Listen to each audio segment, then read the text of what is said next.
হাজারো ব্যথা বেদনার পরে ফিরে আসনি তুমি আপন ঘরে। দিনের আলো তুমি ছড়িয়ে দিতে চলে গেলে মদিনায় মক্কা ছেড়ে হে রাসূল, তোমাকে ভুলি আমি কেমন করে। বালাগাল মুলাম বিকামালিহিম কাশাফাদ দুজা বিজামালিহিম হাসুনাত জামিউ খিসালিহিম। সাল্লু একটু জিকির করি, লা ইলাহা ইল্লাল্লাহ, লা ইলাহা ইল্লাল্লাহ, লা ইলাহা ইল্লাল্লাহ মুহাম্মাদুর রাসূলুল্লাহ।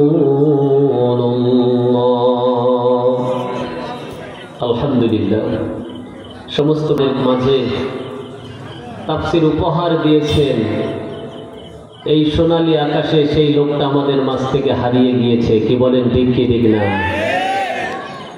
তাফসীর নামকরণ তিনি করেছিলেন, তিনি তাফসীর করতেন। এই জন্য আমি বলি, আমরা নয়তো মুফাসসির, কি করে করব তাফসীর?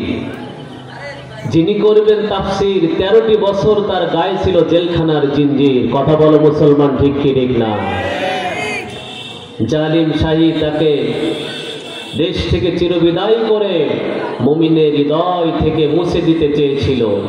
আল্লাহ পাক রব্বুল আলামিন কোরআনের পাখিকে নিয়ে গিয়েছে, কিন্তু কোরআনের মহব্বত মুসলমানদের হৃদয় থেকে কেড়ে নিতে পারে না। এই কথা বলেন, ঠিক কি ঠিক না? এই জন্য আল্লাহ তাআলা একজন কোরআনের পাখিকে নিয়েছেন, জালিম শাহী তাকে আমাদের মাঝ থেকে দূরে সরিয়ে দিয়েছেন। আমি গতকালকেও বলতেছিলাম আলোচনা শুনে যে আজকে এই বাংলাদেশের ভিতরে এমন কোন জায়গা ছিল না যেখানে সাইদি সাহেব মাহফিল করবে আর লোকজন সেখানে উপস্থিত হবে, লোক ধরবে, এরকম কোন মাঠ বাংলাদেশে নাই। কি বলেন, ঠিক কি ঠিক না? আল্লাহ পাক রব্বুল আলামিন তার কবরকে জান্নাতুল ফেরদাউস নসিব করুক বলে আমিন।